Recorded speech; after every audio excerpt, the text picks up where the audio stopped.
everybody, so I wanted to talk about DNA, weight loss, and athletic performance today. So I'm on Facebook Live and I'm on Instagram Live, so sorry if my eye contact is bad. But anyway, so a lot of people wonder if there's a fat gene or if there's a gene that makes them fat or if there's fat in their genetics and they can't do anything about it, and they're just curious and they want to know if their genetics affect their weight. And the answer is actually yes. Genetics do predispose you to whether or not you are going to be able to lose or gain weight easily. Genetics do predispose you to, sorry, I want to turn the light on.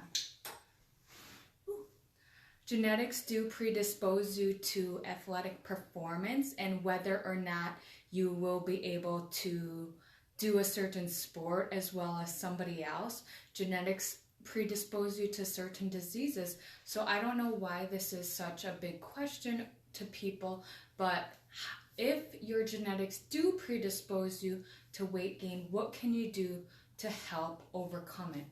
So what better person to ask about genetics than me? Because I'm actually an identical twin. That means that I have somebody else on this planet that has the exact same DNA as I do. Does that mean that we're the same? No.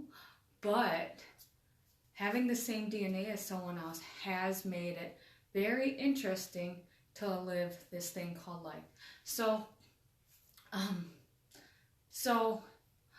when me and my sister were growing up, we did a lot of similar sports, a lot of similar things, but always in my head when we were competing, like say for track or cross country or something, if my sister was able to beat me, I always said, well, what the heck?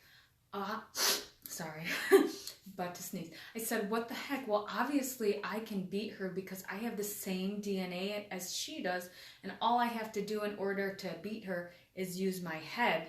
So having the same DNA as someone else is very awesome. Ask any coach for athletic performance, because if you're an identical twin, you're super competitive most likely, or you will do two totally different sports so you don't compete with each other. But having an identical twin really helps show you how DNA does play a factor in athletic performance as well as in weight.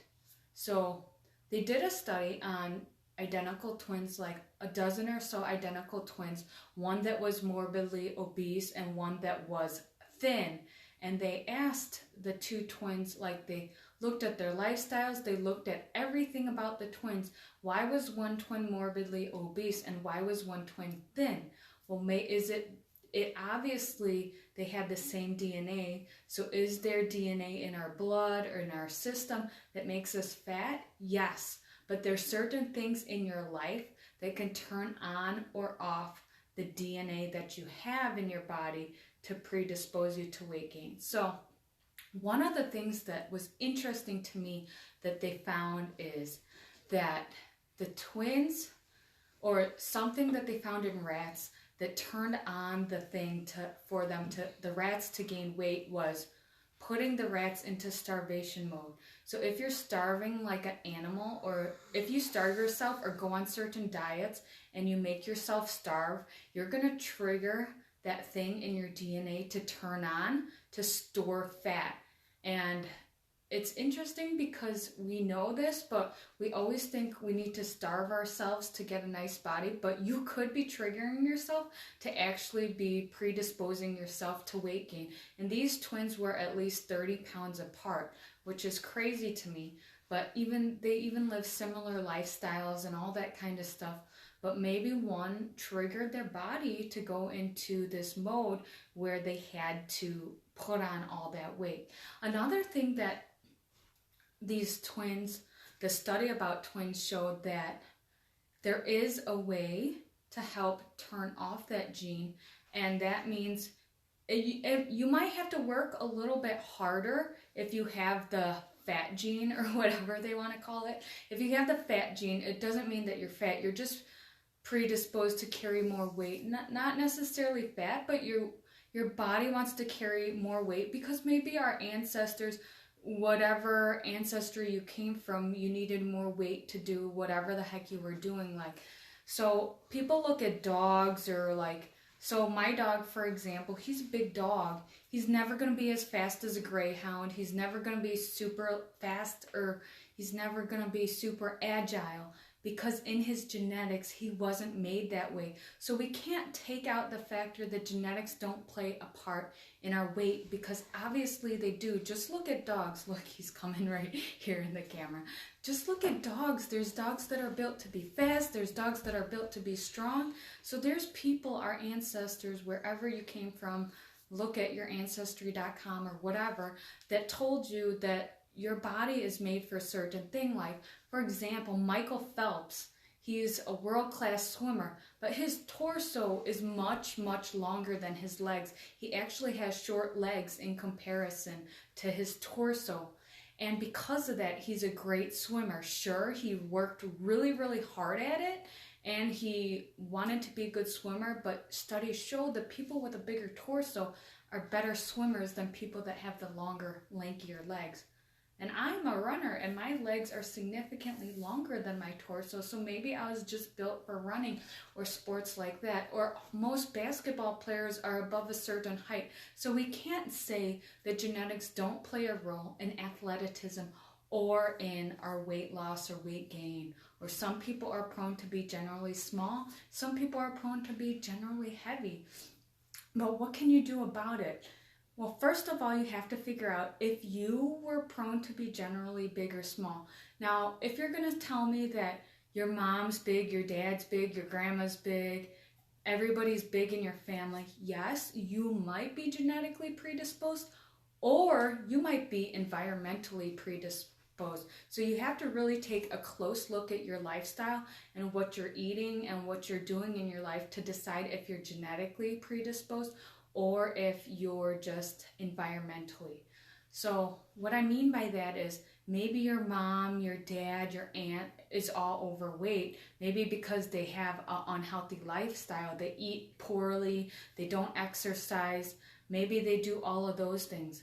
But if you start looking at your genetics and you see that maybe they do eat healthy and they do work out and they do all these things, and it's just a little bit harder for them to get the weight off, maybe you do have that gene in you. And one way to check, and I'm not a sponsor of any of these things, but one way you can actually check is, I think you can do 23andMe, and I think they will tell you if you're predisposed to the fat gene or not. So if you want, go ahead, check it out. There's only one way to find out. You have to do a DNA test. I don't know how else you're going to figure that out. But so when you hear that, then what do you do to lose weight? You have to be a little bit more motivated than other people. You have to be a little bit more disciplined. But if you're thin and you're saying that's not me, whatever, just remember, just because you're thin doesn't mean you're healthy. There's a ton of thin people who live a poor lifestyle, and they're not necessarily healthy. Skinny does not equal healthy, just like fat does not equal unhealthy. There's a lot of fat, fit people who are overweight, and they have great cardiovascular, they have a great metabolic rate, they're great at everything. So being heavy doesn't mean you're unhealthy, and being thin doesn't mean you're healthy. Please remember that. That's super important. A lot of people think just because you're thin, you're healthy. Just because you're fat, you're unhealthy. And that's not true. I've met plenty of people that are pretty large, that are pretty healthy, and they have great heart rate, great everything. And I met plenty of thin people who are not healthy at all. So you have to remember that thin does not equal healthy, and fat does not equal unhealthy, okay? So if you're still like, come on, Sharon, I still want to lose weight and I feel like it's impossible for me because I try everything and I still stay the same size, still remember you have to love yourself too. And I'm going to get into how to help yourself, but you have to love yourself because, so for me, let's see, For me right here, I kind of have a straight body or more of an upside down triangle body. I'm never going to have the Beyonce, like the curves like this, unless I get surgery, get a freaking waist trainer, get a boob lift. Never going to have that, okay? You have to understand that there are different body types. There's like hourglass figure, there's upside down triangle, there's straight body, there's apple bodies, there's pear bodies. You are stuck with the type of body that you get, but you can have the best version of that body, and that's what I'm here to talk about. So if you're freaking wanting this Kim Kardashian butt with the skinny waist, the big boobs, I'm sorry, if you weren't born with that body, you're not going to get that body. But if you have that triangle or pear or whatever body, you can get the best version of that body. And maybe you should try to look at somebody that has that body, like a celebrity or something. So you're not looking at someone who doesn't, and that's not achievable. Look at somebody that is achievable for you so that you can be happy with your body, okay? So when you're doing that, when you're looking at other bodies, you have to understand that everybody's born with a different type of body, okay? And also everybody's born with, there's ectomorphs, and they have a very hard time putting on weight. They can eat whatever they want and they can't put on weight. There's mesomorphs who fluctuate high to low very quickly. That's probably my husband.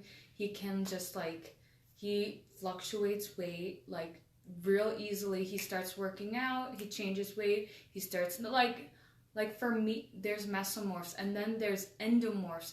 They seem to carry fat, and they can't seem to, no matter what they do, get rid of that fat, and that's like endomorphs. They carry fat more easily. So depending on your type of body is going to depend on what type of diet you have and what type of training you do. So just like there's no one diet for everyone, there's no one training style for everyone either. So I was watching the History Channel or something like that, and they were talking about DNA and how the Mongolians had a DNA, like certain part of the Mongolians had DNA where their body could process lactose. So they were able to eat meat and cheese when they were fighting in these wars, and that helped them to build muscle. Now at that time in history, a lot of people couldn't process lactose, and even still today, adults, most people are kind of lactose sensitive, but because they were able to process lactose, these people in their DNA, they were able to process lactose. They had that much of an advantage for themselves. They had that much of an advantage in fighting and in war. And that's one of the reasons the Mongolians were so dominant and were so brutal, is because they could eat these cheeses and process it and grow muscle. So when somebody tells you that DNA has nothing to do with your weight and DNA has nothing to do with what diet you're supposed to have, I think that that's a lie, because it's crazy to think that our bodies aren't formed to eat certain things. And what might be good for me or your child might not be good for you because they have a different DNA as you. So these vegetarians, these vegans, these keto diet people saying that it's good for everybody. No, it's good for some people and it's not good for other people. So as a trainer, when people say, what should I eat? Well, it's a super hard question because you have to kind of feel for yourself. I can't give you exactly what you should eat because your DNA is different than someone else's. And I know it's like the DNA diet. No, I'm not trying to scam you, but it is true. There's certain people that can eat certain things and that helps them lose weight or that helps them feel energized. And there's certain people that eat the same things that they feel sluggish and they feel tired. So I mean, obviously this is true because we have food allergies, we have all of this kind of stuff, but people still don't understand that even though people have food allergies, they think that people could still stick to one type of diet besides those allergies, and that's not true. There's different foods that are better for different people. So what does this have to do with weight loss? Well, there's some people that certain foods are aren't going to help you lose weight. And some people, there's certain foods that are going to help you lose weight. But what it really comes down to is exercise, eating less, and all that kind of stuff. But if you have the genetic predisposition to carry more weight, you're going to have to be more diligent. You're going to have to do more exercises, and you're going to have to be more diligent in your diet. Now, I'm not saying this to discourage you, but it's true. It's just a fact of life. Or maybe there's different exercises. Like some people, doing cardio really helps them get that nice body. Maybe you have to do heavy weights. Maybe you have to do CrossFit. Maybe you have to do dancing or whatever. But you have to do something you have to figure out what it is that helps your body get into the shape that you like. So there's no one workout for everyone. So I kind of had a question I wanted to ask, but not sure if anyone's going to answer it. So if you were to do a DNA test on your child or something, and you were told that if you did this test, that you would know what type of sport they would be better at or all this stuff, would you do it? Would you encourage them to go that way? So me and my husband had this disagreement about it. I wouldn't.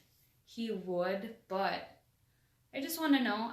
That's one of my questions for you, and there's no right or wrong answer, but what would you do if you knew that there was a certain sport your child would excel and be like first place, and they're in this sport where they're not going to do so good in? Like, what if they could be a great weightlifter, but they're in running, or vice versa? So DNA has a lot to do with our weight. There is a fat gene. Why would identical twins that live the same lifestyle have, for the most part, usually be around the same weight, even if they grow apart? But they discover that if you go and put your body into starvation mode, or if you do these things, you trigger your body to turn that gene on, so you keep storing fat. So remember this when you're doing your fad diets. Don't put yourself in starvation mode. You might trigger a fat gene that's going to make you fatter. So don't do that. What you want to do is eat food. You want to eat food consistently. Try not to eat too much sugars, and try to exercise. There's no real secret. It's just being consistent. And some of you are going to have a little bit harder journey, and some of you aren't. That's just the way of life. But yeah. So if you have any more questions about DNA, remember, I'm not a scientist, so tell me all your studies. If you found any, tell me below. And I'll put a link down to the twin studies below, because I thought it was super interesting. Plus, I am a twin, and I thought it was interesting. And by the way, like, me and my sister are kind of similar weights, but she's broader shouldered, and she does better at long distance, and I do better at sprinting, but that's because I like the feeling of running fast, and I don't like running forever. But she doesn't like that as much. So it's more about right here than it is about your inside genetics, okay? So as long as you have the willpower, why does it matter if it's going to be harder for you or easier for you? Because if you have the willpower, you're going to lose the weight anyways. But that's another story, because I'll let you know next time. It's not all about willpower. It's more about your habits. All right. Thanks for watching. Bye.